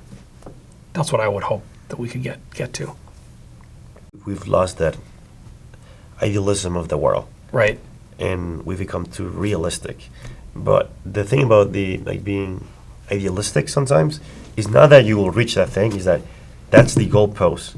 And like the saying goes, if you shoot for the stars, you'll land in the moon. Right. Like that's sort of the point. Yes. Like the point is not to be in the moon. The point is to be the stars. Or whatever. It's just to try to get somewhere Yeah. that is better in some way. Right. I guess it's true. There's idealists, and then there are pragmatists, and maybe those groups don't want to understand each other. But it'd be nice to meet, right? Idealism and pragmatism, when they meet, is maybe when you can get some nice advances. There's another archaeological case study that I could share. This is one of my favorites, which is some of the earliest tool use before Homo sapiens, when you basically have, I don't think that, last I checked, we haven't identified which, but one of the Homo species, or one of our direct ancestors in the hominid line, living in the same area in East Africa as another related, like probably, I think it's probably an Australopithecine species. And they're in a similar habitat. And what we find is that they're all using the same tools. They're all using the same tools. And these are different human species, essentially. And what that means is that probably one of them invented, it's probably, it's probably one of the Homo species that made it. But a totally different species is using it, which means that they are communicating with each other. They're sharing technology. Before the first Homo sapien was born, let's say for the sake of argument, humans were communicating and sharing technology and sharing knowledge with each other. That is something that is part of us. We got to tap into it, right? To be able to discuss and to be able to share. And it's even with other people, right? That can get very, very emotional, and it can get, very contentious. But again, this is like, my archaeological idealism.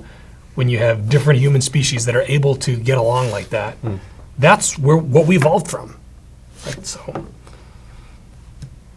which is why I assume you're so passionate about animal welfare and just studying the humans, because I think, in a way, what you just described was in a way to just share your experiences with everything and everyone, right? Like regardless of the species or. That's true. That might part of it. I hadn't considered that. I mean, for me, it's just that the exploitation and violence against an innocent, like an animal that is, a wild animal that has no concept of what's happening to it, right? That's really what gets me in a way. I mean, and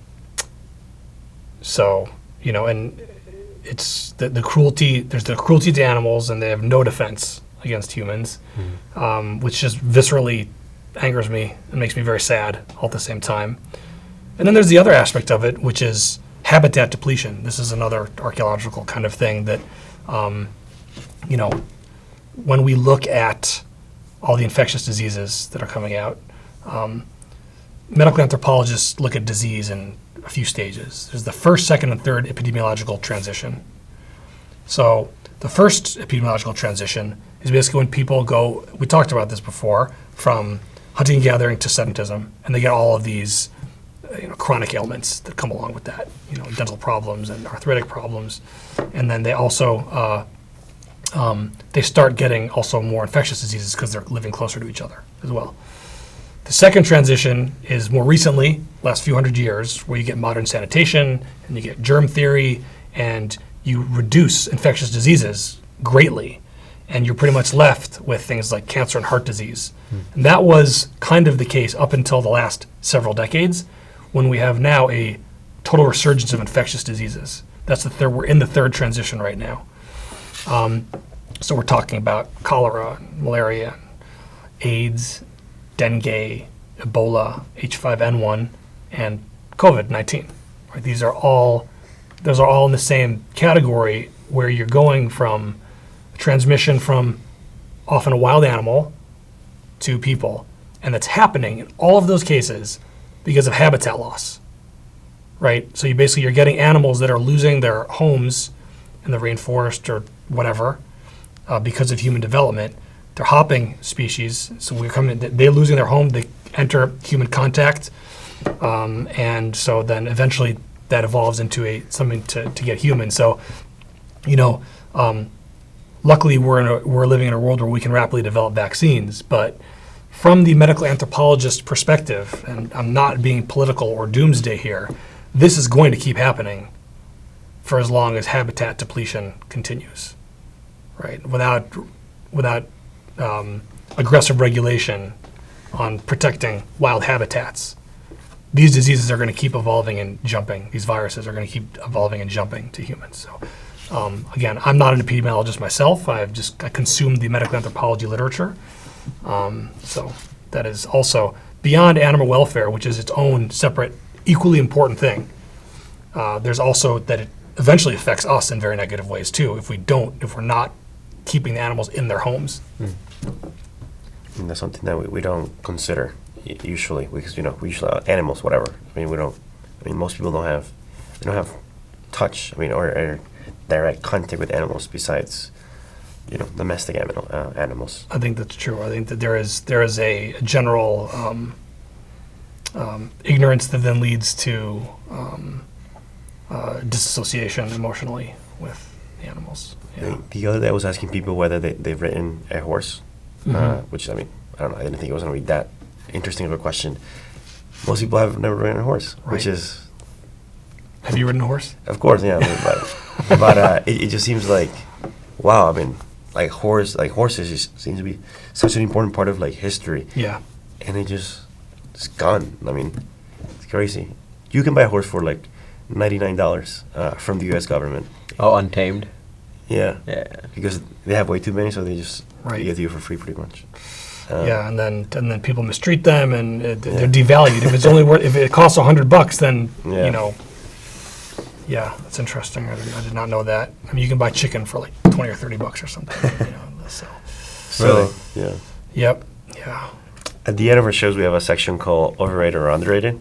Overrated, underrated. Right. Okay. So we give you a section or a topic or a statement, and you tell us whether you think it's underrated or overrated, and you tell us why. From my perspective. Yeah, Yes, your okay. perspective. All right. As Okay. someone living the human experience. So the first one is Jerusalem, overrated or underrated? Is Jerusalem overrated or underrated? Wow, that I would not have expected that to be the first one. That's a really good one. I would love to be equivocal and say that it is underrated in some ways because we should appreciate it more, and overrated in some ways because maybe it's causing too many problems, too much conflict. So,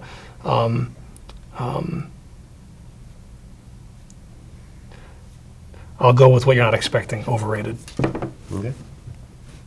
The Terracotta Army, underrated or overrated? Underrated. Why? Well, I think that it's a great reminder of us of how much power somebody could have, and we might want to avoid a single person having that much power. Interesting. Are you familiar with the story of Babel? Tower of Babel? Yeah, Babel, yeah. Yeah.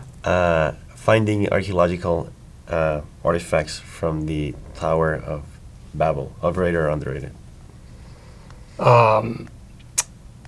If we were to find them, you mean? Right. Well, a good candidate of the Tower of Babel is the Ziggurat of Etemenanke in Babylon. And there's also, not far from the Temple of Esagila. So it's possible that we already have found the Tower of Babel, or what the later biblical writers would have thought could have been the Tower of Babel. Underrated. Yeah, we need to be. Yeah, it'd be nice to be digging there more. Geopolitical conflict has made it very difficult, and there's a lot of looting and stuff. So underrated. Yeah, especially in that area of Mesopotamia, right? There's just so much that it's just hard to go there. Exactly. Yeah, that's right. That's right. Archimedes, underrated or overrated? Archimedes, underrated. Yeah. I think that we can all stand with more mathematics. We can all stand to do with more mathematics. Why were you interested in him in particular? Why? Oh, so you're referring to the paper that I published with Right. with my colleague Abirut Chasopadhyay. Well, in that particular case, there were new formula that were discovered recently that have been attributed to him, and so we find that he was actually even more before his time than we knew, and so it was worth writing a paper about that. But I guess Archimedes in particular is absolutely a fascinating case, and I think that I'm an archaeologist. I want more people to know about the past, so and math. Are there any other figures that you think are highly underrated in terms of just their contribution, and they were just like way ahead of their times? Who do you think? Who comes to mind? I think Hannibal is underrated. Yes, Hannibal, the Carthaginian general, who had extraordinary successes militarily, diplomatically, with indigenous peoples all over southern Europe, but the Carthaginian state was annoyed by his power and was scared of his successes. It was a person who succeeded despite not having his own country back him up, and he was the number one Carthaginian at the time. So, he was left to hang out, left out to dry, basically. And so I think he's even he who with such a famous name is underrated. The Sumerian language and culture. Sumerian language and culture. Sumerian, yeah. Overrated or underrated? It's underrated. Yeah. Yes, it's underrated. We could stand to know more about that. Yeah, we don't even know. It's a language isolate. There's no known relatives. The joke among Sumerologists, which are people that translate Sumerian, is that so basically there are as many Sumerian translations as there are Sumerologists, right? So the language is, it's still, there's a lot of work to be done to learn that. Basically, every single person that knows it translates it differently. That's the idea. Not everything, but that's the joke. That's the conception. And there's nothing like it, right? Why is that? I mean, usually, with languages, they're very similar, like they're cousins, and yes, you can see. Right. There are other languages that are like that. Right. So I think Finnish is like that. There are some others too, and it just languages. I'm not a linguistics expert either, but languages are often spreading with trade and sort of sharing of technology and migrations and things like that. And so linguists can often trace the movement. In the case of the Sumerians, it's unclear, but there may be. I don't know what it has to do with just less movement or not. I'm not sure why it's a language isolate. Right. But it definitely is. It's the first written language. It's the oldest written language. So let's have more Sumerian. Of course. And the last one here, King Tut. King Tut? Overrated. Yeah. Overrated? A little bit. Yeah. There's a lot of other pharaohs and kings and queens that you could look at. So King Tut's amazing. He's not lesser. There's a lot of interesting stuff. His tomb was not looted in antiquity, and so we know a lot more about him. There's other great ones you could look at. My colleague Kara Cooney has written books on some of the Egyptian queens out there. Nefertiti, Hatshepsut. Those are some interesting ones too. And then one more, the pyramids. We seem to be, everyone seems to be interested in it. Last Friday we were at the Cranner Center, and we were sitting with some people, and they were asking us how the pyramids were built. So the pyramid question is always very interesting for people. Yes. Overrated or underrated? It's overrated. It's overrated. And I'll tell you why I say that. Because it is an amazing, huge human feat of engineering. I have a problem with one of the reasons why people find it fascinating, which gets into the realm of conspiracy theories. Because a lot of people out there... Oh, the alien? Yeah, they want to say it's ancient aliens, things like that. And that actually is another, people may not realize this, but it is a kind of colonial and even a racist thing. Because often what you get is saying, oh, all of these ancient monuments, there's no way that indigenous group, the ancestor of this indigenous group, could have done that. It must have been someone else who moved in, ancient Europeans that moved in, or it was aliens. And so I think that these things are often, it's interesting enough just to figure out how did humans really do it, right? As you mentioned, we don't know all the details of it, which is fascinating. I think that part of it's underrated. Let's do more research into valid scientific inquiry. Right. Like how did it actually get made? How did it actually get made? Right. So let's get rid of the sensational kind of stuff, which is a colonial hangover. and like let's build more pyramids all around the world and just see what happens. I like it. Experimental archaeology. Let's see what we can get. Yeah. And then last one. So aliens actually are very interesting because don't worry lost about it. my mic, Don't worry okay. about it. So they seem to show up in history. In the sense of people say the pyramids were aliens, or like some weird archaeological things aliens. Some people think like even religions themselves, like those people were like the prophets or whatever, they were aliens themselves. Aliens in archaeological inquiry, overrated or underrated? I mean, it should be non-existent. So I think I guess that'd be overrated. It gets back to this thing of if I don't know the answer to something, then I'm going to fill it in with something that makes sense to me or that I want to be true, right? And so, I would say that that's where it comes from, right? It's if it's not a quick answer, maybe it's not so sexy, right? It's not sensational. If the answer is a series of pulleys and cranes and ropes and timbers and slaves, and let me explain to you the long history of Egyptian technology now that might have led up to that, you're going to lose people's interest almost immediately. People may have just turned the podcast off right now when I said that. Right? If it's like, maybe it's aliens. Now, wow, that's sensational. Yeah, if it's an unknown, then let's fill it in with something that is cool. That may be why that's happening out there. So I think that, we need to do away with that. I'm not saying there maybe aren't aliens. Sure. I'm not saying I know all the answers. But I have to be comfortable with the idea that I just can't know the answers to everything. I'm going to admit when I don't know the answer. There are things out there that we have no way to explain. It's part of the human experience right now. Even with all of our fantastic scientific accomplishments, there's things that are unknown. It leaves space for things that might be new or surprising to us. Absolutely, I grant that.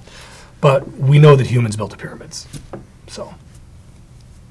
And that sensation is part of the human experience. So thank is you true. so much for coming and talking to us. We really appreciate it. Thank you guys very much. This has been great. I really appreciate it very much.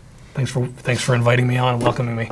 Of course. Yeah, and I think the reason why we appreciate this even more is because we don't usually get to have these interactions with people. And like you agreeing to come here and just sharing your ideas, whatever you found over years, your research, I think that just means a lot to someone as curious as us, because as you mentioned, like it's all about the human experience and we're all trying to learn from each other. And I think, like the lessons that you learn from history can be some of the most meaningful ones, and they can maybe tell you about the mistakes that our ancestors have made, or maybe some of the things they got right. Yeah, so exactly. Yeah, and I appreciate you guys because you are students who are asking questions, right? Everybody can be a student asking questions. So I think that's a wonderful thing, right? The problem is that if you're a professor and you think you got all the answers, that's a problem, right? You got to be constantly having the beginner's mind, as you mentioned before, right? Right. So I think it's great what you guys are doing. Thank you. Thank you so much for coming, and I would love to have a conversation with you again and just learn more about anything and everything. Sure, that sounds great. Absolutely. Yeah. Awesome. Well, Thanks, guys. Thank you. Thank you. Yeah. Awesome. Well, I hope you enjoyed this conversation. We certainly did. And something I noticed about this was that we started with archaeology and we ended up something very unexpected, because as we found out, Professor Kaufman isn't just really digging artifacts or finding, these objects. What he's really after is understanding the human experience. How do we find meaning? How do we make sense of suffering? And that's his medium, archaeology. Some people use history, other people use literature, other people use engineering. Everyone has their medium. But for Professor Kaufman, his medium is archaeology. So if you've ever wondered how and why we seem to create and repeat the same patterns over and over again across centuries, this is the episode for you. Like, why do we create rules and rituals, and how do we find meaning, even when life is messy and unfair and just life? This is an episode that can help you get a glimpse of that, the human experience, which is really what we talk about through the lenses of archaeology. And with that, I thank you very much for watching, and we'll see you in the next episode, and the next, and the next, and the next. Thank you.